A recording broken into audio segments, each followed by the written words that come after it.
You're listening to Cool Air Hot Takes.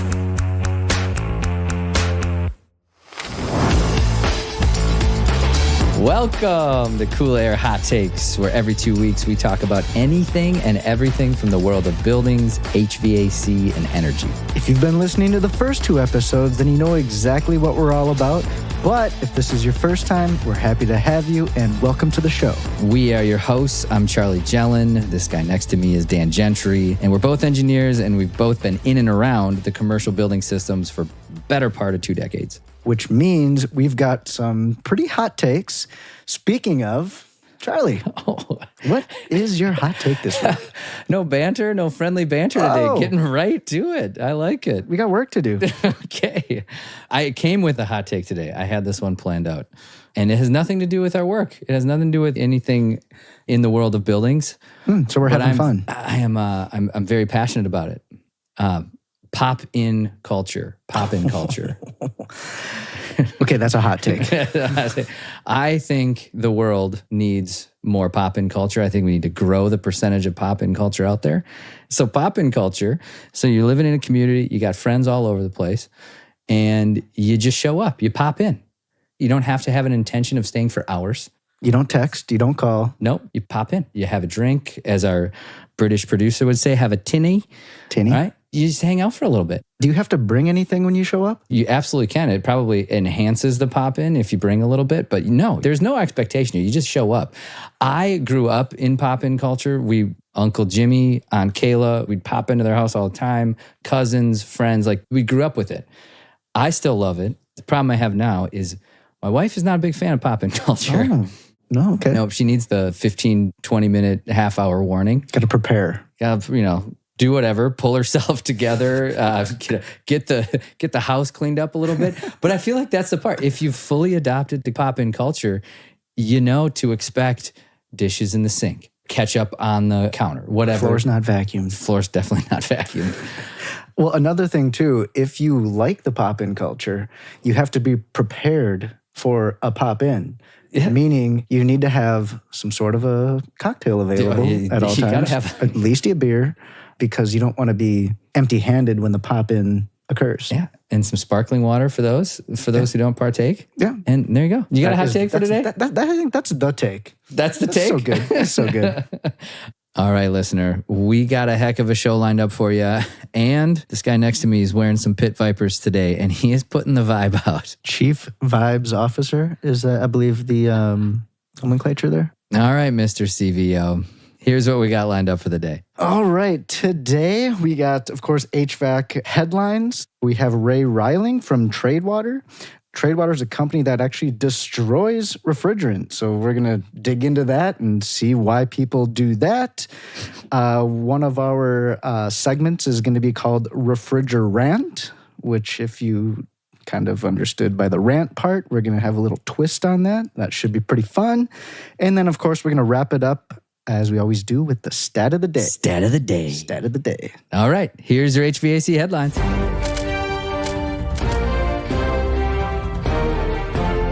HVAC headlines. Your news today. All right, first headline, unless you've been living under a rock, you've heard about DeepSeek. So headline number 1, DeepSeek AI fallout spreads to manufacturing stocks. Didn't really know how to attack DeepSeek on our show here. And I thought this one was interesting because it talks about kind of the ripple effects, and the company we work for, Trane Technologies, is part of this ripple effect. So if you have no idea what DeepSeek is, we'll kind of start pretty basic here. So DeepSeek is a Chinese-based AI large language model. So it'd be similar to ChatGPT, Gemini, something like that. Type in a question and it answers it for you. The reason it sent such a shockwave is because DeepSeek is using far less computational power compared to these other platforms.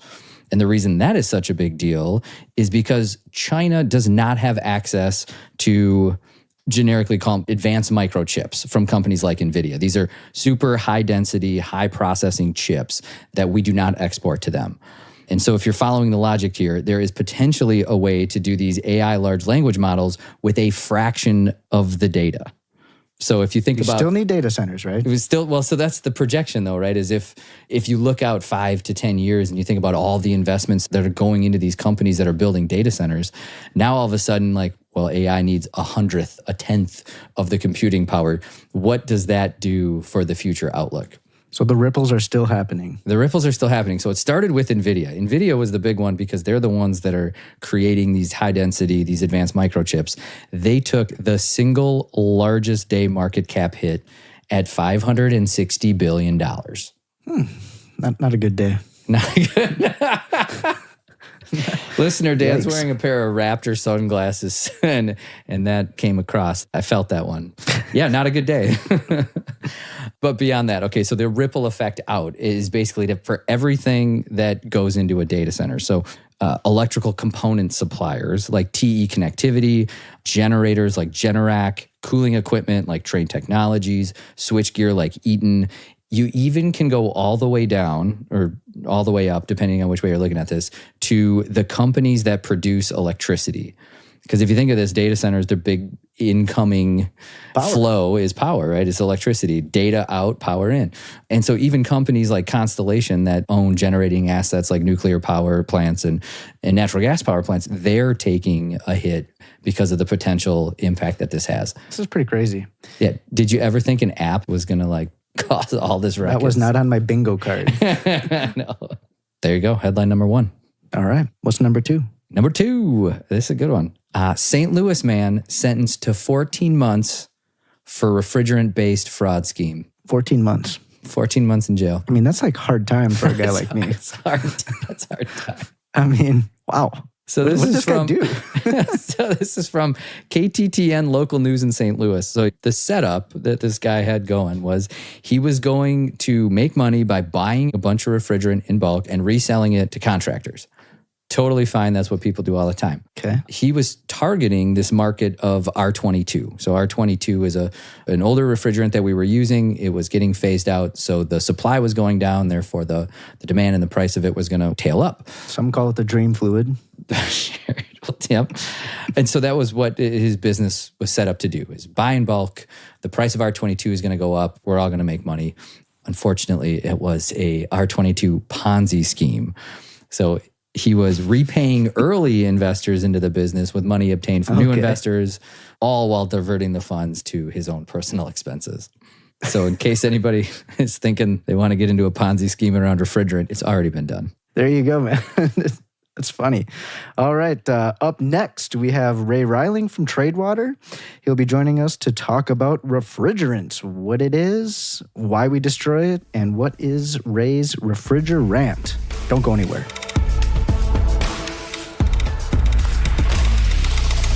Hey there, listener. Ever feel like refrigerant management is a puzzle you just can't solve? Well, guess what? Trane's got your back. Imagine a world where you don't have to worry about what refrigerant is in your assets and whether or not you're complying with local codes. Trane's innovative solutions make it simple, efficient, and stress-free. Whether you're an engineer, contractor, or facility manager, Trane's got the tools you need to keep things cool and compliant. So why wait? Head over to trane.com/refrigerant management and discover how you can revolutionize your refrigerant game today.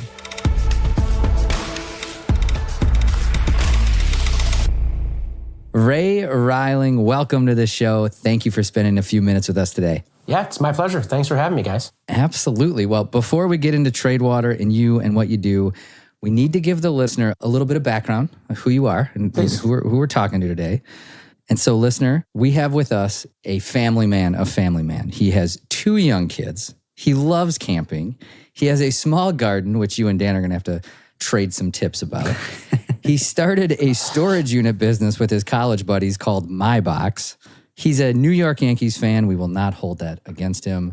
Fair enough. In a former life, he worked in politics, running campaigns in D.C., which means he's bilingual, English and Washington speak.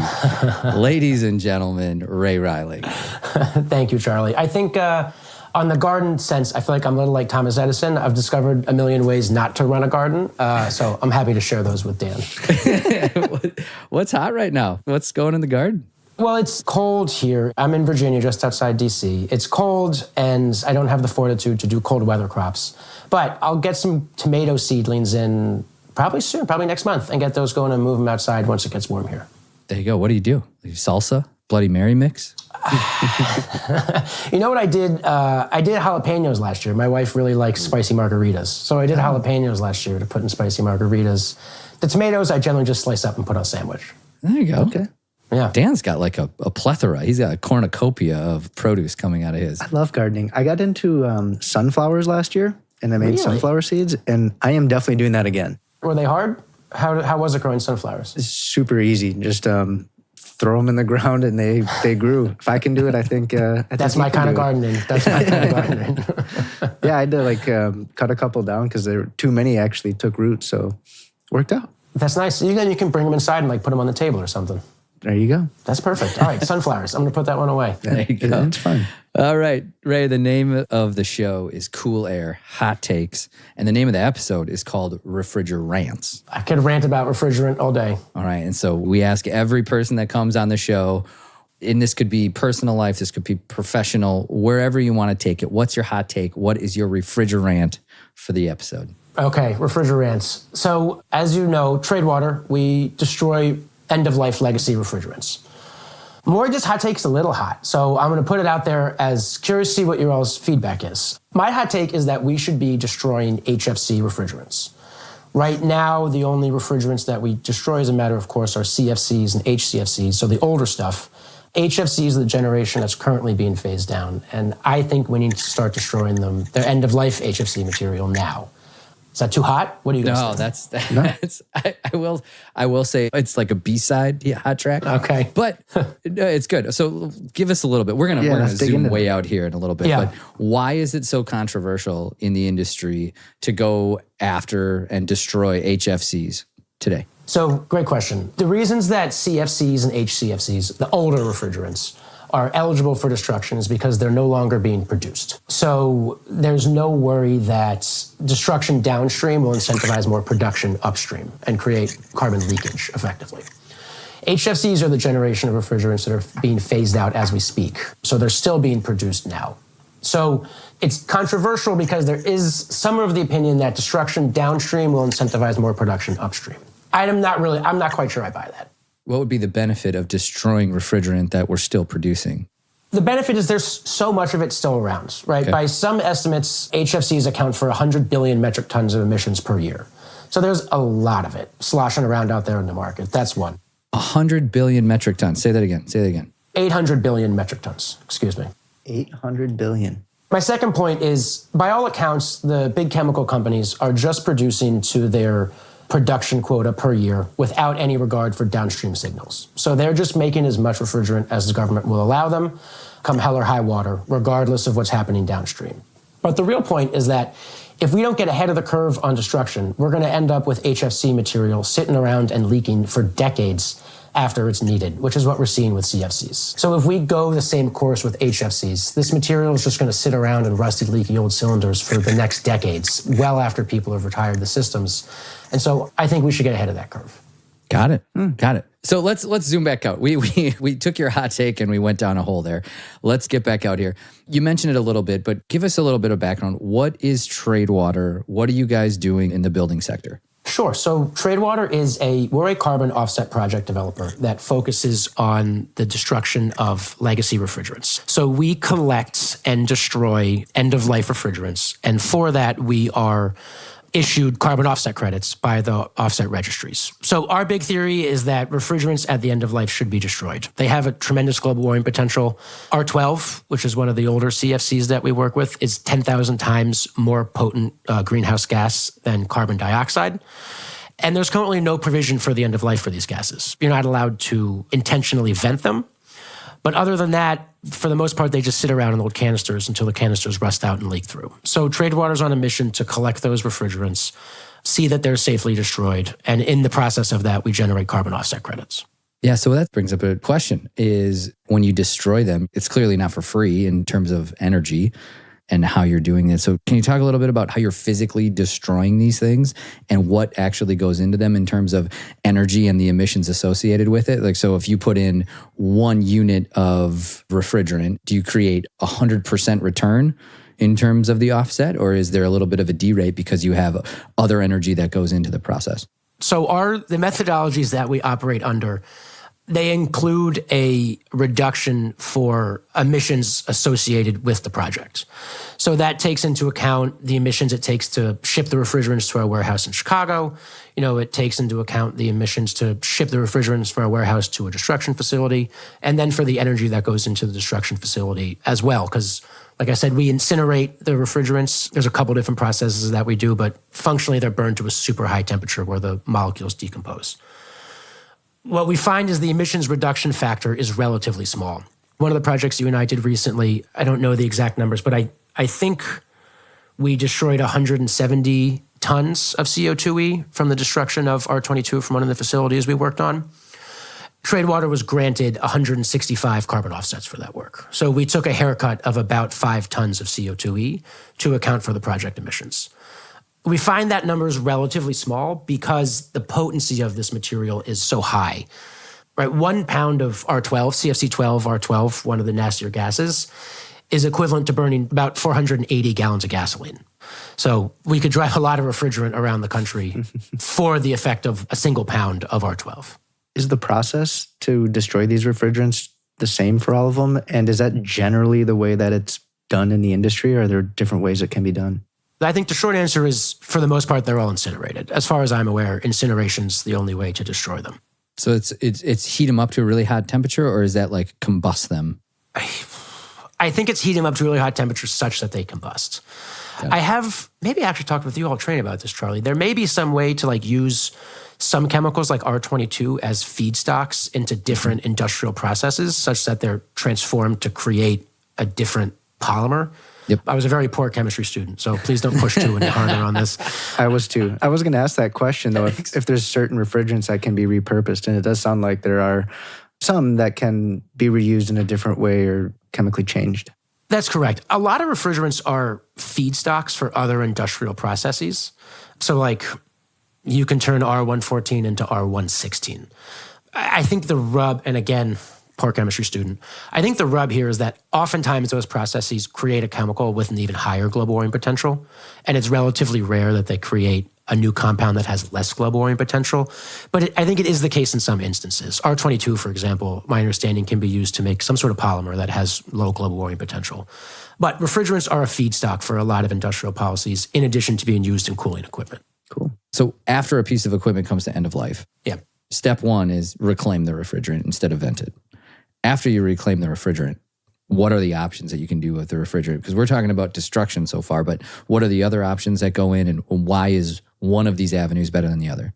So I don't mean to actually you, but the recovery is the term for taking the refrigerant out of the machine. We call a recovery. Thank you. Yep. And I only say that because one of the next steps you can do is reclaim it. Yep. So once we recover the refrigerant from a machine, which means safely pull it out of the machine into a recovery cylinder. Actually, I have a recovery cylinder right here. This is what they look like. Listener, this guy is legit. He's props. This one's R22, Gentry 22. There's a couple different options. The options are... Okay, why do you have an R22 cylinder? Just such situations. I talk to people about refrigerant every day, and it helps to... Most people are like, what are you talking about? I don't know refrigerant. So it helps to have something to make it a little more real. The main options are you can reclaim it or you can destroy it. And reclaim it is a fancy word for recycling that the refrigerant industry uses. The other thing that can happen with it is destruction. I suppose there's a third door, which happens quite often where it just gets stored. It gets put in a building manager's sub-basement somewhere and forgotten about, or it sits back in someone's shed and is forgotten about. Let's talk a little bit here about, we have some mutual clients that are doing this inside their corporations. What do you like about large corporations going after refrigerant destruction inside of their own portfolio? There's a bunch of things I like about it. One of the challenges of refrigerants is they're really diffuse, right? They're everywhere. Like that unit behind Dan probably has refrigerant in it. My refrigerator has 4 ounces of refrigerant. My home air conditioning unit has 4 pounds of refrigerant. So part of the challenge that Tradewater has is these things are very diffuse, and it's kind of hard to get your hands on them. Some people have really large stockpiles, and some people have really big chillers with thousands of pounds, but the stuff is all over the place.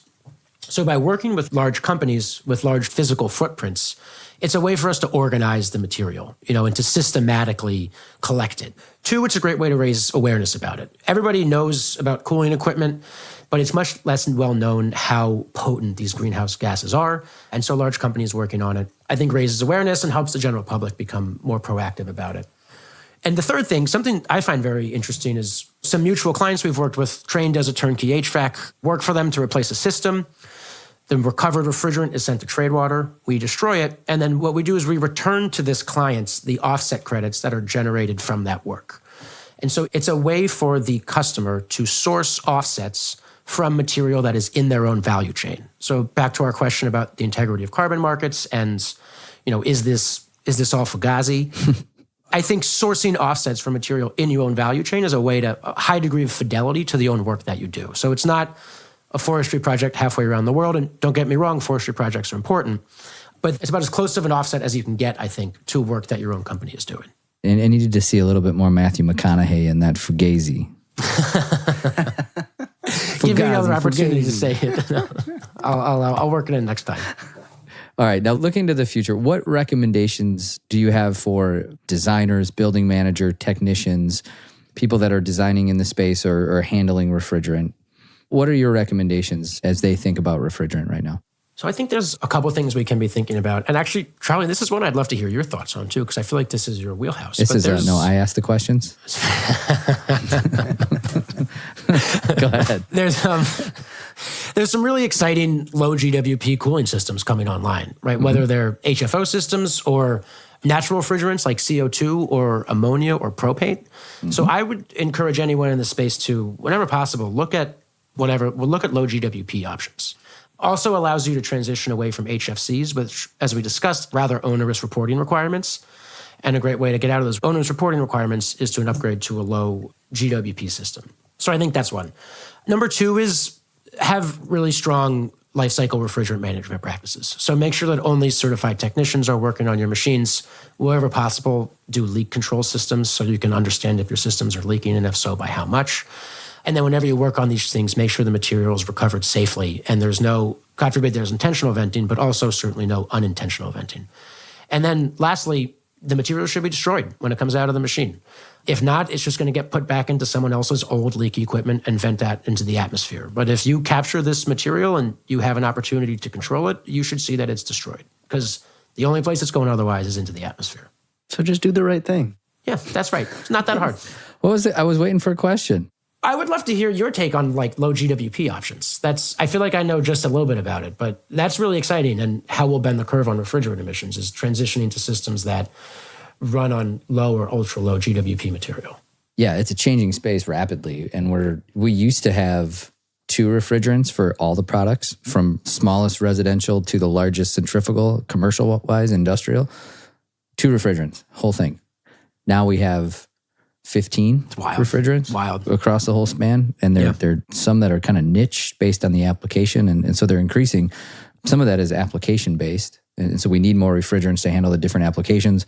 Some of it is just pressure and pressure vessel and construction related. Yeah. So there's a lot of different reasons we're moving to more refrigerants. But yeah, in general, if you look at large centrifugals, GWPs of 1, GWPs of 2, ultra low. So like the biggest projects we're doing are using the lowest GWP fluids we offer. Yeah. That's great. The hardest part is in the unitary market, where we do not have great ultra low GWP options. We ended up with refrigerants to get even down under 700 GWP or 750 GWP. We ended up with slightly flammable refrigerants, which we are not going to get into on this show right now. But it opens up a whole can of worms on technicians and how we apply this and how you manage that inside of the built environment and people. Yeah. Something that I've found really interesting is that some of the earliest refrigerants we used were natural refrigerants, ammonia, CO2, propane. And those kind of went out of fashion for quite some time, but they're interesting. They're coming back around as the technology and the engineering allows us to use them better. In some ways, we're kind of back to where we started with natural refrigerants. A little bit. Some of those refrigerants never went away. We've continued to use them.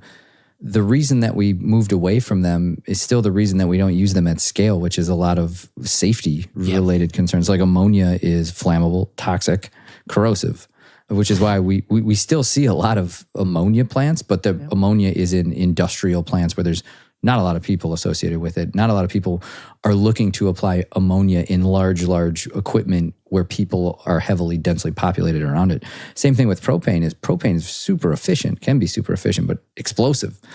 And so that creates a problem. And so we're seeing, and I think what you're alluding to is we're seeing more of those applications come in, but they're in really small quantities. And so they're like, ounces or grams or maybe a pound of refrigerant. So they're in small circuits. And you'll see like isobutane in refrigerators. Yeah. And so we're definitely kind of pushing the line up on that, but the concerns are still there. Yeah. On the safety side of how we apply those refrigerants. I imagine it's a hard sell to sell someone an ammonia-powered refrigerator to use in their house. Depends on the customer. Because some, like you were saying, for industrials, a lot of them love using those systems. But for the, an ice rink where you got kids playing, skating around like that in a heavily occupied place, it's more of a challenge. Yeah, that makes sense. Fascinating how the refrigeration always seems to be in transition and movement, though, of the materials that we're using. Mm-hmm. Keeps it fun. Yeah. All right, Ray. Thank you for joining the show. Very much appreciated. Very good conversation. Thank you again. Yeah, thank you guys. Really appreciate the opportunity and the conversation.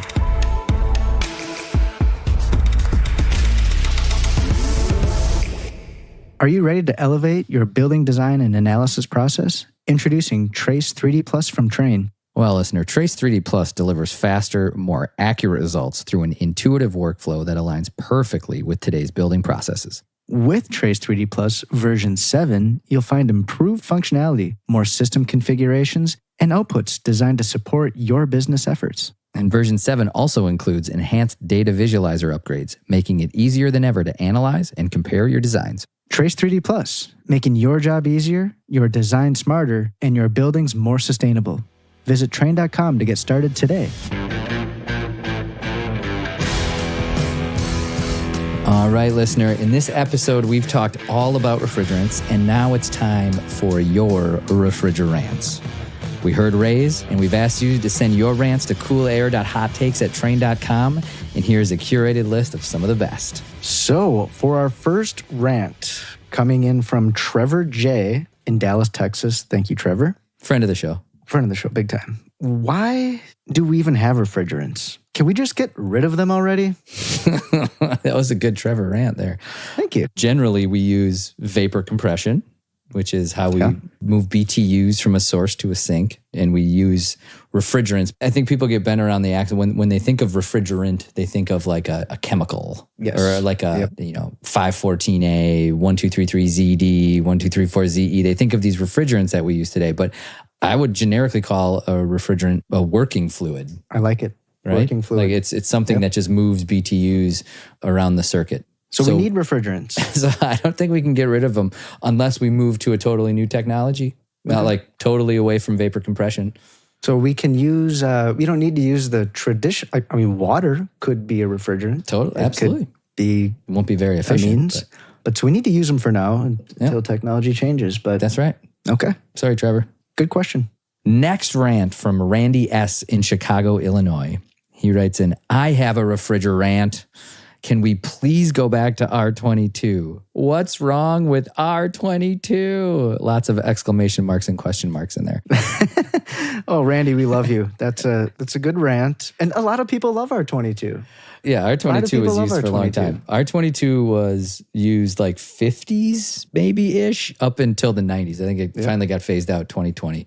But we used R22 for everything, which was why people liked it so much. We used it in scroll compressors, so everything down to residential. We used it in screw compressors. We used it in centrifugal compressors. So ran the gamut of a ton of compression to thousands of tons of compression. And from a performance, it's a good performing fluid. It just has poor environmental performance. Yeah, it was phased out because of ozone depletion potential, not even because of global warming potential, GWP. So it's been gone for a while. I don't think we're bringing R22 back, but never say never. I'm sorry, Randy. I don't think I see that happening either, but that's going to happen. Good rant. Good rant. That was a good one. Next rant comes to us from Eric A. in the Big Apple, also known as New York City. He says, hey guys, I have a refrigerant. Everything about NYS DEC Part 494. Please elaborate there. What's that? Yeah, a little bit to unpack. So that is it's a statewide equipment refrigerant phase out. And so one part of that is by 2030, the GWP for VRF systems is limited to 10. 10's a pretty low number. That's 10 low. So like today we're using stuff in the 500, 600, 700. It's a pretty big step. Yeah. So that basically eliminates VRF in the state of New York in 2030. Yeah. 2034, unitary and heat pumps also 10. So there's going to be some challenges there. Maybe some innovation. Yeah, that's going to be a stretch there. 2030 for VRF. VRF's a big market, New York and greater Northeast in general. Oof, I can see why that's a rant, Eric. Yeah, that's a good rant. It's going to be interesting. Thank you, Eric. All right. Thanks so much for sending in the rants. Don't forget, coolair.hottakes@trane.com. Shoot us a note. Next up, stat of the day. Stat of the day. Here comes your Stat of the day. Stat of the day. Stat of the day. All right, time for stat of the day. This one was inspired because at the end of every year, Spotify, I'm sure a lot of you out there are Spotify subscribers, you get your year in review and you get to see what you've been listening to. And for me, it's always a little depressing because I love music and my playlist is filled with all of the things my kids listen to because we have those echoes around the house and they just play music constantly. So one of the interesting top 5 was Sandstorm. You know Sandstorm? That old school like disco beat? No. Well, don't play it at 7:30 when you're trying to get breakfast ready. That's a hard one to start the day on. All right, but it inspired the stat of the day today, which is top streamed songs of the last 5 years. So the most streamed song of every year for the last 5 years. Before we get into this though, Dan, what are you listening to right now? Well, our listener may know I'm kind of a Swiftie. Kind of a Swiftie. I don't know if I feel like that's a binary. Like you're either in or you're out. I'm a Swiftie. Yeah. I listen to a lot of Taylor Swift. That's okay. Good stuff. How about you, man? What do you do? I've got a heavy dose of Billy Strings right now. Billy Strings is good. Good road trip in music too. Yeah. It's a little, for the listener out there, if you haven't heard of Billy Strings, it's a little bluegrassy, jam bandy, a little rocky, a little all that. You got to check it out. Big fan. Anyways, here we go. So top stream songs the last 5 years. We're going to start backwards. So 2020, the top stream song, and there were 3.2 billion streams. It was Heat Waves by Glass Animals. Heat waves been freaking me out. Is that right? Yeah, I have no idea. That's not in my wheelhouse, but that sounded really good. 2021, 3.5 billion streams. Stay by Justin Bieber, the Biebs. Gotta love the Biebs. 2022, As It Was by Harry Styles, 3.7 billion streams. Yeah, I'm not as familiar. I guess I haven't dabbled in a lot of Harry Styles. You know what is also crazy? 3.7 billion streams is the most streams by any song on this list in the last 5 years. Wow. And I don't even know I don't know the song. Well, we're probably going to get there pretty soon, so keep listening. There you go. 2023, Flowers by Miley Cyrus, 2.4 billion streams. Not a huge fan of that song. I'm more of a Wrecking Ball guy, but that's just my opinion. Okay. 2024, Birds of a Feather by Billie Eilish. Billie Eilish. Not familiar. 2 billion streams. It's kind of crazy. It's gone downhill ever since 2020. It came down to 2 billion from 3.2. Huh? Interesting. Well, there you go. There you go. Stat of the day. I would like to say this is a total ripoff of the Dan Patrick Show. They do stat of the day. I'm sure all the Danimals are listening, or the Danettes. I'm sure the Danettes are listening. So thank you guys. It's a great segment. All right. And as always, thanks for listening to the episode of Cool Air Hot Takes. Thanks to Ray Reiling for joining the show. Special thanks to our wonderful producer, Elena Guthrie. And finally, we have to thank Christy Upton for getting this all pulled together and making this actually happen. Very big thanks to her. Next time, we have a very special guest, Jean-Simon Venn. He is the co-founder of an AI company called Brainbox AI. And we're going to find out where the HVAC industry is heading with AI. That's going to be a good one. Oh, yeah, it's going to be good. All right, drop us a message, coolair.hottakes@trane.com. We want to hear your questions. We want to hear your hot takes. We want your rants. Whatever you got, if you've got corrections on things we've said, send them in. Let us know. We'll make sure you get some airtime. If you like the show, please like and subscribe. Give us a rating and review for the podcast wherever you listen. And until next time, From your newly appointed Chief Vibes Officer, stay cool and keep those takes hot. I love it.